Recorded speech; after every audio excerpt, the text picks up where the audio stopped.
मोदी काल के इतिहास में ऐसा पहली बार हुआ कि किसी नेता ने ईडी की छापेमारी के प्लान को लीक कर दिया। आप अच्छे से जानते हैं कि राहुल गांधी ने 2 अगस्त को रात 2 बजे ट्वीट करते हुए जानकारी दी कि ईडी उनके घर पर छापेमारी करने वाली है और वो बाहें फैलाकर इंतजार कर रहे हैं। इसके बाद खबरें भी निकलकर सामने आई, बिग ब्रेकिंग चलाई गई कि राहुल गांधी को नोटिस भेजा जाएगा, नेशनल हेराल्ड मामले में राहुल गांधी से पूछताछ होगी, राहुल गांधी के घर पर छापेमारी होगी। तो अब ऐसे हालातों में सवाल ये खड़ा होता है कि जब खबर भी निकलकर सामने आई, राहुल गांधी ने दावा भी कर दिया, तो अभी तक राहुल गांधी पर छापेमारी क्यों नहीं हुई है? राहुल गांधी को नोटिस क्यों नहीं जारी किया गया है? इस सवाल का जवाब अब निकलकर सामने आया है और राहुल गांधी ने खुद जवाब दिया है। इतना ही नहीं, ईडी के अधिकारी ने प्लान को लीक कर दिया है। तो ईडी के अधिकारी के किस बयान ने बवाल मचा दिया है, आपको बयान सुनाएंगे, लेकिन उसके पहले बिग ब्रेकिंग दिखाते हैं। खबर आप देखिए, इसमें लिखा हुआ है कि आईआरएस अधिकारी राहुल नवीन ईडी के डायरेक्टर नियुक्त। 2 साल के लिए राहुल नवीन ईडी के डायरेक्टर नियुक्त किए गए हैं। तो ये खबर निकलकर सामने आई है, अचानक ये नियुक्ति की गई है और 15 अगस्त के ठीक पहले आनन फानन में राहुल नवीन को ईडी का नया डायरेक्टर बना दिया गया है। और ये नियुक्ति तब की गई है जब राहुल गांधी दावा कर रहे हैं कि ईडी उनके घर पर छापेमारी करने वाली है। हो सकता है कि राहुल गांधी की गिरफ्तारी भी हो जाए। अब ऐसे में सवाल ये खड़ा होता है कि अचानक आखिर क्यों ईडी का डायरेक्टर बदल दिया गया है। आपको बता दें कि नोटिस जारी कर दिया गया है। 14 अगस्त को नोटिस निकलकर सामने आया, रातों रात ईडी का डायरेक्टर बदल दिया गया है। चाहते तो 15 अगस्त के बाद भी इसको आराम से किया जा सकता था, लेकिन अचानक ये खबर निकलकर सामने आई और बिग ब्रेकिंग चलाई जा रही है। जहां पिछली बार आप जानते हैं कि किस तरीके से संजय कुमार मिश्रा, जो कि ईडी के डायरेक्टर थे, उनका कार्यकाल इतनी बार बढ़ाया गया कि सुप्रीम कोर्ट ने भी कह दिया कि अब इनका कार्यकाल बढ़ाना गैर संवैधानिक होगा। वहीं दूसरी तरफ आप देख सकते हैं कि अब तो ईडी के डायरेक्टर की नियुक्ति हो रही है और वो भी अचानक हो रही है, और वो भी तब हो रही है जब ईडी बेइज्जत हो रही है और राहुल गांधी दावा ये कर रहे हैं कि उन पर छापेमारी होगी। फिलहाल मैं आपको बता दूं कि ईडी के डायरेक्टर की नियुक्ति कोई और नहीं करता है, प्रधानमंत्री नरेंद्र मोदी की अध्यक्षता वाली समिति करती है। खबर देखिए जनसत्ता की, इसमें लिखा भी हुआ है कि आईआरएस राहुल नवीन का किया गया है प्रमोशन, ईडी के निदेशक की नियुक्ति प्रधानमंत्री की अध्यक्षता वाली समिति करती है। उसी समिति ने राहुल नवीन की नियुक्ति की है। राहुल नवीन पहले इस पद पर कार्यवाहक के तौर पर काम कर रहे थे, ऐसे में उनके लिए ये नियुक्ति एक प्रमोशन की भांति मानी जा रही है। तो आप देख सकते हैं कि कार्यवाहक के तौर पर काम कर रहे थे, लेकिन अचानक प्रमोशन कर दिया गया है। 2 साल के लिए नियुक्ति कर दी गई है और इस नियुक्ति के बाद से ईडी के अधिकारी का बयान सोशल मीडिया पर वायरल हो रहा है। जब से राहुल गांधी ने सदन में बयान दिया है, उसके बाद से राहुल गांधी को किस तरीके से टारगेट किया जा रहा है आप अच्छे से जानते हैं। बांग्लादेश में तख्ता पलट के पीछे तक राहुल गांधी का हाथ बताया गया। भारतीय जनता पार्टी के राष्ट्रीय प्रवक्ता की तरफ से ऐसे बयान निकलकर सामने आए और तो और दावा यहां तक किया गया कि एक तरफ बांग्लादेश में तख्ता पलट हो रहा है, वहीं दूसरी तरफ राहुल गांधी के घर पर पाकिस्तान से आम आ रहे हैं। अब ये जब सारे के सारे एजेंडे फेल हो गए हैं, तो अब आप देख सकते हैं कि ईडी के अधिकारी को चेंज कर दिया गया है, वो भी अचानक बदल दिया गया है। ऐसे में ईडी के अधिकारी ने पहले क्या बयान दिया था, वो सोशल मीडिया पर वायरल हो रहा है। ईडी के अधिकारी ने साफ साफ कहा था कि राहुल गांधी पर छापेमारी होगी, राहुल गांधी को नोटिस जाएगा, राहुल गांधी से पूछताछ होगी, वो भी नेशनल हेराल्ड के मामले में होगी।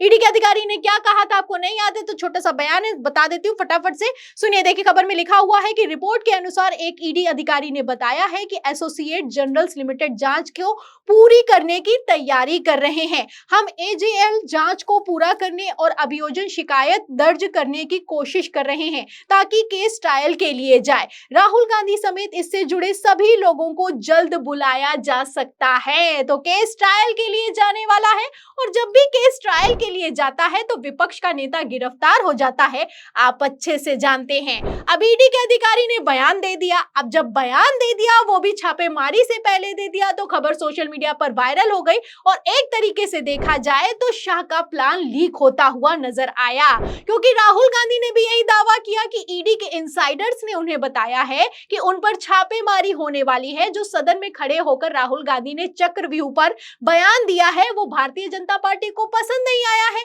ऐसे में राहुल गांधी पर छापेमारी होगी और जल्द ये छापेमारी होने वाली है, इसका दावा खुद राहुल गांधी ने किया और राहुल गांधी की तरफ से ट्वीट किया गया।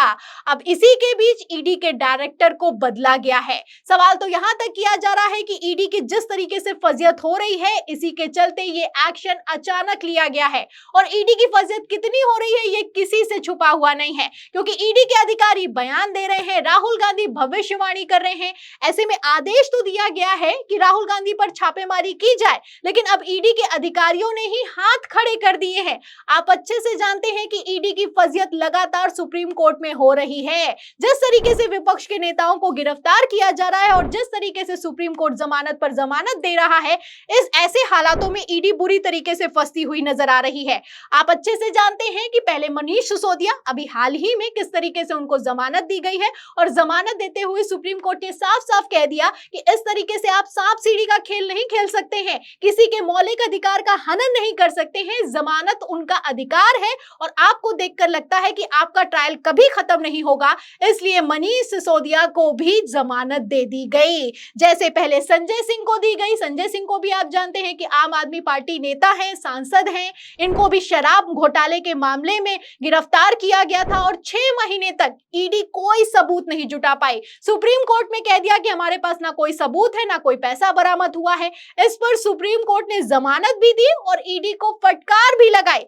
आगे सुनिए, आप जानते हैं कि हेमंत सोरेन के मामले में तो ईडी सुप्रीम कोर्ट में पहुंच गई और हाई कोर्ट ने जो जमानत दी थी उसका विरोध करने लगी, लेकिन फिर भी सुप्रीम कोर्ट ने एक ना सुनी, क्योंकि ईडी की जो इमेज हो गई है वो किसी से छुपी हुई नहीं है। इसीलिए सुप्रीम कोर्ट ने ईडी की एक एक दलील को खारिज करते हुए हेमंत सोरेन को भी जमानत दे दी। और इसी के साथ केजरीवाल का केस तो आप जानते ही हैं कि किस तरीके से केजरीवाल मामले में ईडी ने सुप्रीम कोर्ट में खड़े होकर कह दिया कि इस तरीके से अगर आप चुनाव प्रचार के लिए जमानत देंगे तब तो कोई गिरफ्तारी नहीं होगा, क्योंकि भारत में तो साल भर चुनाव चलते हैं।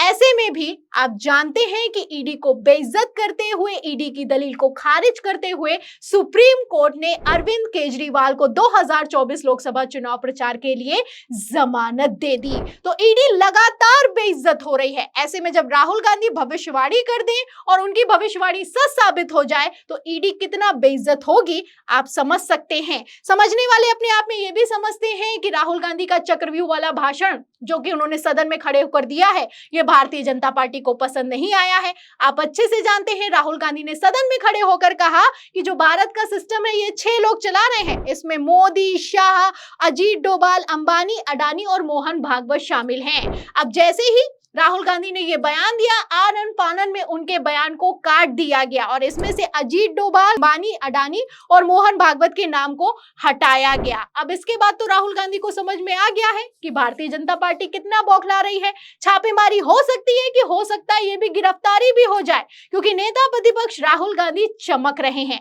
आप अच्छे से जानते हैं कि जब पिछली बार राहुल गांधी सदन में मोदी और अडानी की तस्वीर को लेकर पहुंचे थे तो भारतीय जनता पार्टी कितना बौखलाई। मानहानि का केस हुआ, राहुल गांधी की सांसदी चली गई, घर छिन गया। उसके बाद सुप्रीम कोर्ट ने एक्शन लिया और सांसदी को बहाल किया गया।